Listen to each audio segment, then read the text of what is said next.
Hey everyone, welcome to another episode of the Leadership Growth Podcast. I'm your host, Daniel Stewart, along with my brother, Peter Stewart, and we are here to talk through the tools and ideas to help you develop yourself as a stronger leader. Okay, Peter, so here is something you ready for another episode, by the way? Yeah, let's dive into it. And I will apologize in advance. I'm getting over a little bit of a cold, so I may sound a little congested, and that's just the human side. Yeah, humans. And by the way, you sound much better than you did earlier in the week, so glad we're doing this later. This is good. Progress. I feel better too, so thanks. So here's an interesting tidbit I learned this week listening to a professor who is an expert in self-doubt. And I was listening to her and she shared something that I had not heard before, which is quite interesting as you think of leaders building their own confidence. We're all familiar with this idea of imposter syndrome, this notion that we can look at ourselves within our current role or a future role and think of ourselves as not worthy or not valuable in some way, not capable to be able to then rise to the occasion and be in that role. And that could happen at any level, at any moment. And we could just kind of have this deep sense that we can't do it. And what I heard was originally this imposter syndrome idea was actually called the imposter phenomenon. Oh. And as I heard that, I thought this has very large implications because I don't know about you, Peter, but when you think of I have an imposter syndrome, that feels so much weightier and larger and like some sort of illness that you have to work to get out of versus I have a moment of an imposter phenomenon, which is fleeting. It has a beginning and an end. And the intention with that original description was that we all can have an imposter phenomenon moment. Yeah. And it's not unusual. It's not crazy. In fact, it's fairly common. And the key is it doesn't have to last. We don't have to go through all of these efforts to try to get rid of it.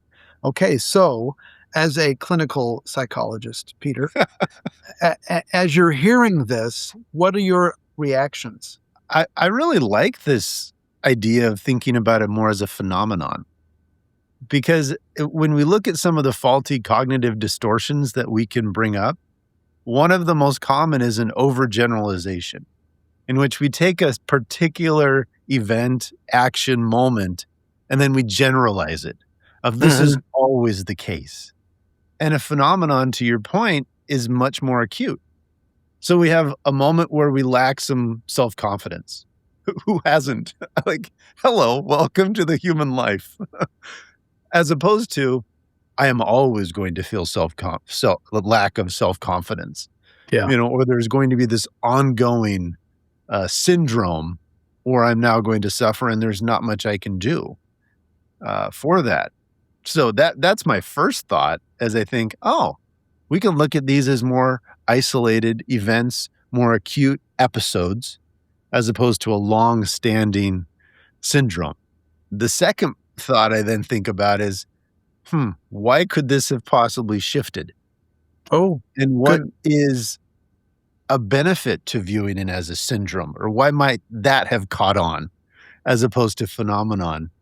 And syndrome does give it more of a long-lasting effect. Does it also take away one's personal responsibility or struggle to fight against it? It's like, I have the syndrome. What can I really do? I'm just always going to feel less confident, and is it just I don't know, an easy, comfy little spot to just hide in and say, yep, I've got the syndrome. That's the way I am. That's a very interesting perspective. And it reinforces this notion of let's put this idea of syndrome aside for a moment and replace it with phenomenon or, with all due permission from whoever we need to get permission from, let's change it to imposter moment. Yeah. it's this moment that we can all experience, and it's for us to look at, learn from, and also recognize it does not need to be long lasting.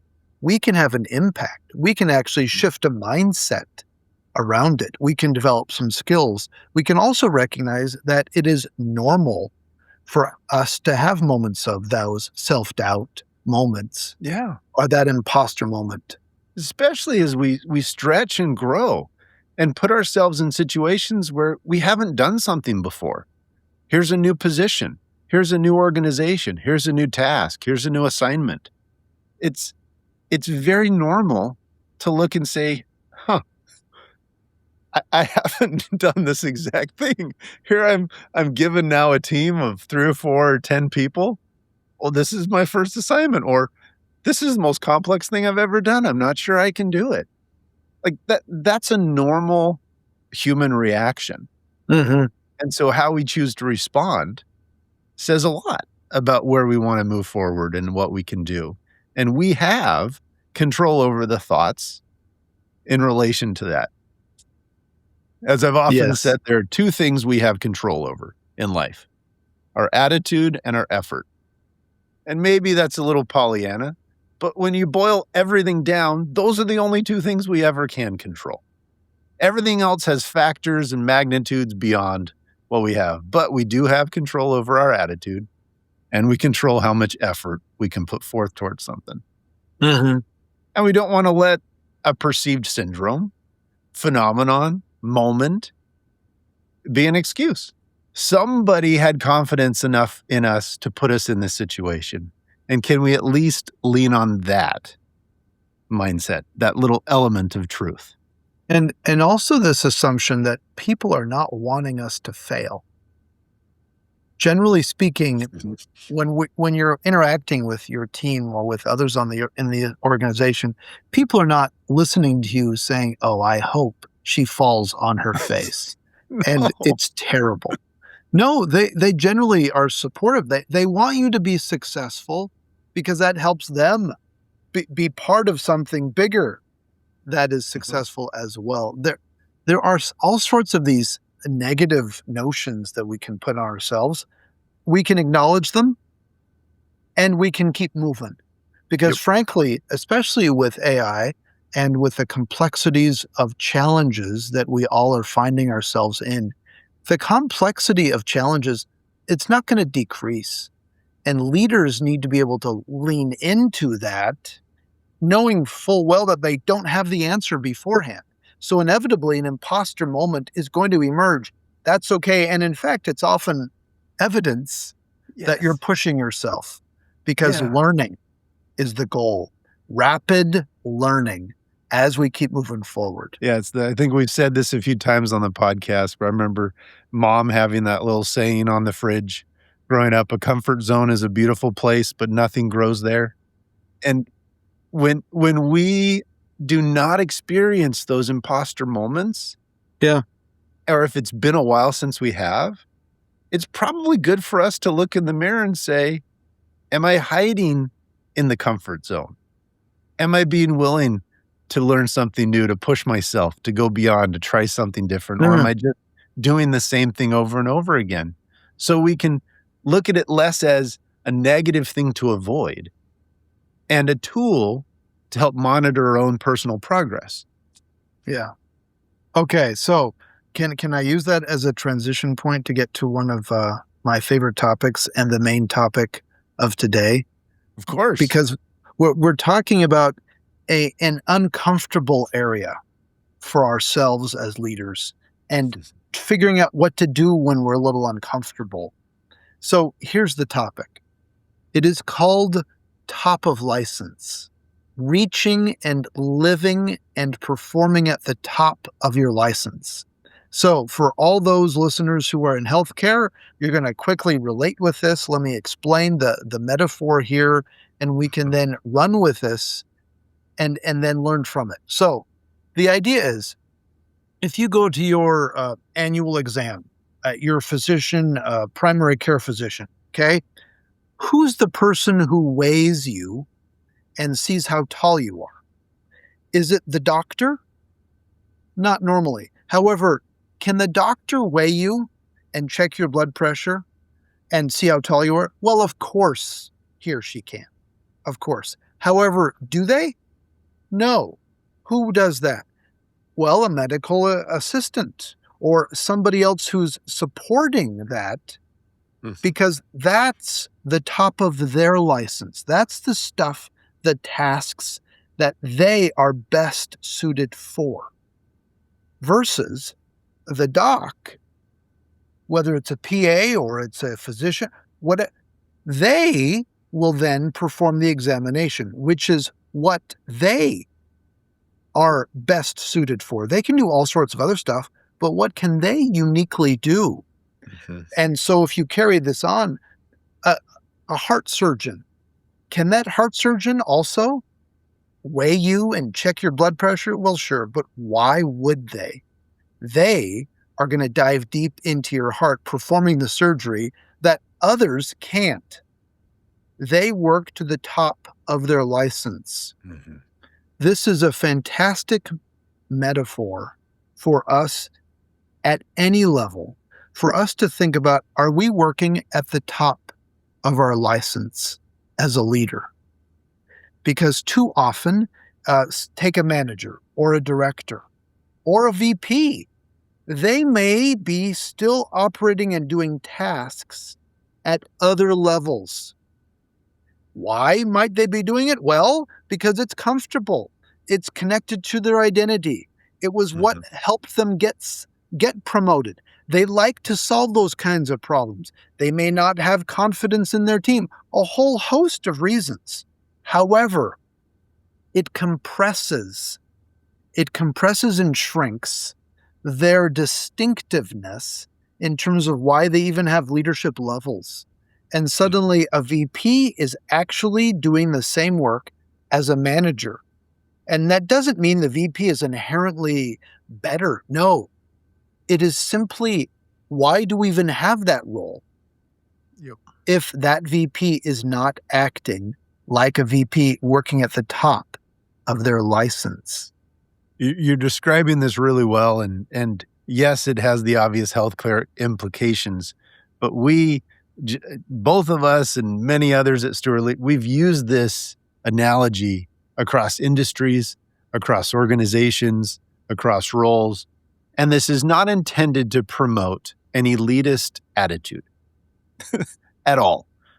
What this is trying to do is help every leader take a look at their job jar, look at the tasks and duties that they are fulfilling, and ask that question of, what am I uniquely qualified and positioned to do in my role that others cannot?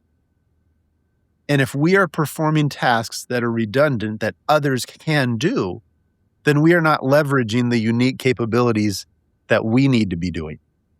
And that's the fundamental question within it.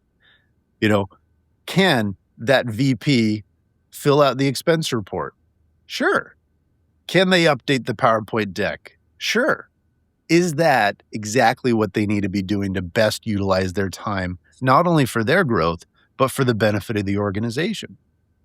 So this gets at a really key pressing question, often as we're coaching individuals, of, I don't have enough time to do what I need to do. I don't have time to get strategic and to think about where we're going on Horizon 1 or Horizon 2 because my calendar's taken over. I have no time for this or that or whatever. And this is a key question we will often engage in, saying, are you operating at the top of your license? And if not, what is preventing you from doing so? Yeah. And in the end, maybe that PowerPoint, because it's going to the board, you do need to personally dive into, versus, is it a project update PowerPoint for a broader committee? Do you personally need to do that? And to challenge yourself as to, why am I doing this task? There might be very good reasons, or there might be very poor reasons. And yet, out of habit, out of default, out of routine, you may still be doing the same kinds of the activities and tasks. Peter, what prevents us from not working at the top of our license? What gets in the way? I think two big things, and you alluded to them very quickly as you were going through a series of ideas, but I think two of the biggest ones. One is a fear that when we are not doing things and executing the Mm, tactical, that we lose value. Like somehow we are now replaceable. So there's a lack of confidence in the role that we have. And the second is it's something we like to do. It's what we're comfortable doing. It's our wheelhouse. If we've been a software engineer and we've been coding our entire life and now we're positioned to run several teams, we we can still long to be back in there writing code because that's fun. That's what we want to do. But is that the best requirement for the present role? So I think it's both of those that you have to be really honest with yourself. Are yeah. you fearful that somehow you are managing yourself out of a role because you are not as directly tied to the end result as maybe you have been in the past? Or two, is this a skill that you are just really, really comfortable doing? It's your wheelhouse and you love it. Yeah. So here's a personal example, Peter. I remember distinctly it was before the pandemic, 2018, 2019, and we were having a team meeting at Stewart Leadership. Mm. And it was one of those realizations that it was the first time that I personally did not know all of our clients. Yeah. And and that was a crazy moment for me because I had been personally involved either because I was delivering or because I had met them or had had meetings with them. But I was aware and had met nearly all of the main players across so many of the different clients that we were working with. And it happened at a point where I thought, oh my gosh, there are a number of client engagements that I'm not personally involved. I don't know. I haven't spoken with them. Yeah. And because our team has been expanding, we are scaling, and others are doing that role that I used to do. And Mhm. I remember sitting back and being like, yes, yes, it's working. This is it. And it's primarily because of that yes feeling that we've been able to grow. Yeah. And you've had a similar moment where both of us have been like, how do we continue to empower the team and to trust and enable them to let go and to do things versus continuing to micromanage? Now, it can be bumpy at certain moments of like, I want to ask questions or what. However, that was a fantastic moment for me personally. Now, let's take it to several different client examples that we have. And what I know in terms of a lot of executives I've been working with, it is dang hard for them to be able to let go and allow their team to run with something. One other quick example, Yeah. actually a success example. I've been working with a CEO for a large global industrial organization. And as I've been coaching that CEO over the past few years, that CEO has made such strides in getting out of their ELT, their executive leadership team's way, and enabling the ELT to be able to make decisions and to move without her getting involved at every moment. That has taken a long time for her to be able to do, but she's doing it. And the team is like feeling so much more. So it works working to the top of her license as well. Oh, it happens, and we could talk about multiple examples as we interact with folks, and personally as we've experienced them, as we've seen others. And you're reminding me, I remember working with a CTO at one point, and he was being tasked to implement a community of practice to build capabilities across multiple verticals within the organization. So, putting that horizontal in to consolidate and centralize multiple capabilities, which is never an easy thing to do in an organization. That is just fundamentally a difficult task. And he was struggling. And I remember having a conversation of, well, we talked about doing A, B, C, and D. Like, why is that not happening? What is getting in the way? And he started bringing up a few other things, and they were very tactical. Very Mm. tactical. He was being pulled into things that he used to do, others. And as we started pressing more and more, I'm like, why are these taking priority? In your mind, what is driving that?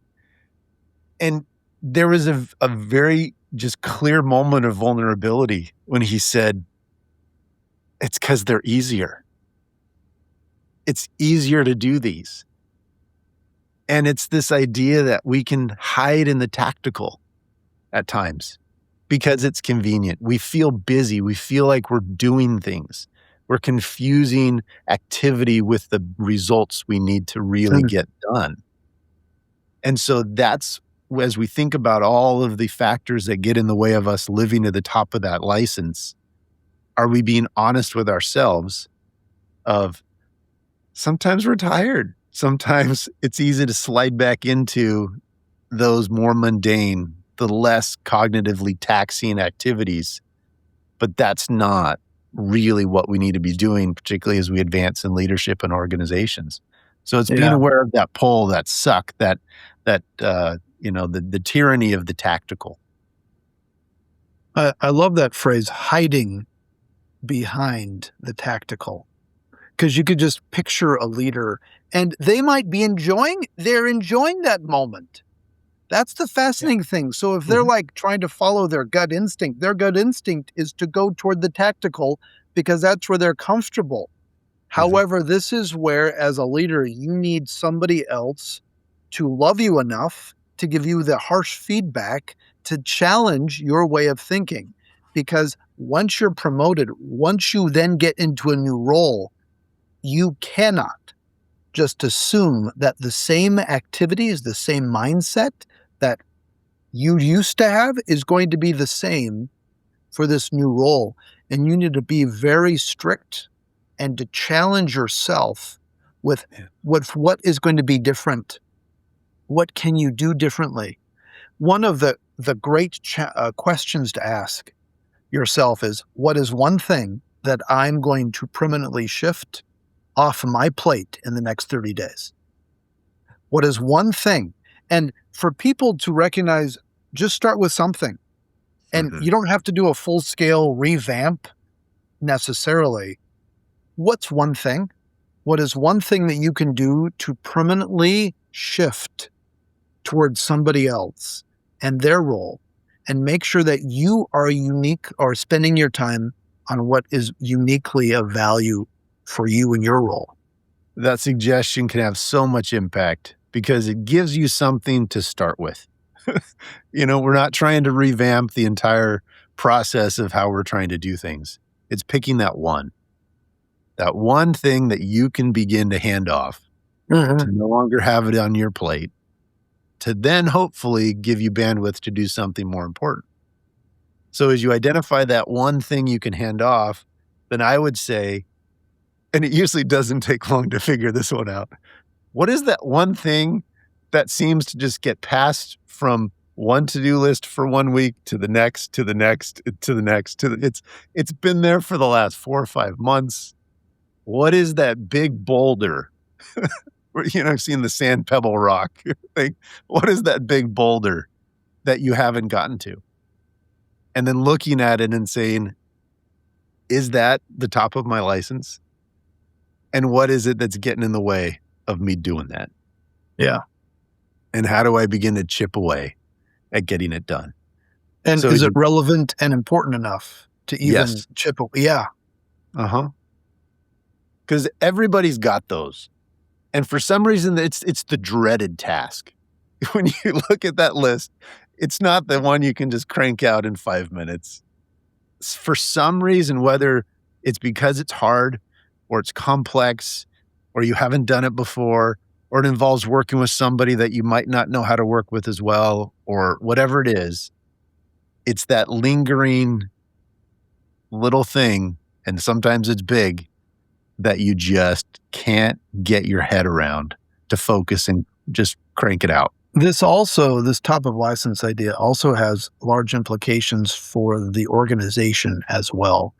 Um, Mhm. because I know you've experienced this too. When sometimes you go into an organization, they're asking you to come in and help elevate the overall capabilities, the skills of a specific level of leadership, as Yeah. well as we do a lot of leadership development efforts, large programs.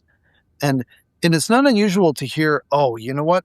Our directors, it's like they're acting like managers."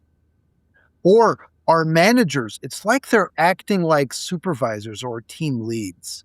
Mhm. And it's this notion that the level is not performing at the level that one would think they would be.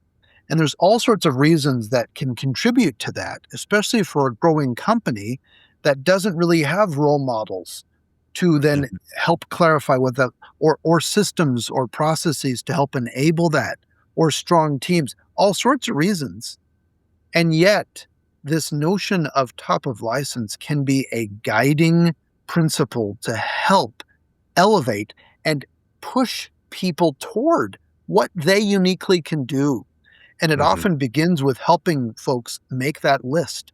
What are the essential tasks that you Yeah. spend your time doing? Look at your calendar the last week, jot down that list. What are the things you're actively working on and doing? What are you following up on? What kinds of questions are you asking and to whom? What are the reports that you're looking at and why? Yeah. Why are you asking those questions? Why are you looking at those reports? There might be very good reasons, and yet to Sure. challenge yourself, what if I did not do that? What Yep. if somebody else did? What would look like? What would it look like? How do I enable that to happen?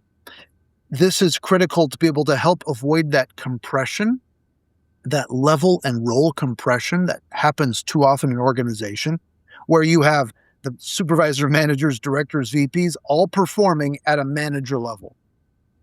Why have the roles? I know. It's it makes no sense, and so What? this Yeah, is so key to be able to do this list, to look at that self-analysis, but do not do it alone. This is where having that consultation, that one-on-one is you're building out with your list, you're consulting with your direct supervisor, with your boss, saying, "Here, this is what I think are the top unique things that I need to be doing with my role that others cannot. Does this resonate with you? If you made the same list for me, how would those compare?" yeah, Because if you have clarity of expectations, that's step 1 to actually being able to execute well. Because then when you establish that clarity, as we've talked about the CMC model of, clarify, measure, coach, it sets that framework so that people can feel productive. They are operating the top of their license, but if there's confusion over what those expectations are, and we're not really measuring, we're not instituting the right KPIs and metrics to be able to monitor that, then we really don't have the means by which we can coach and develop and build the people around us to perform at the top of their license. mm. Okay, you ready for a lightning round, Peter?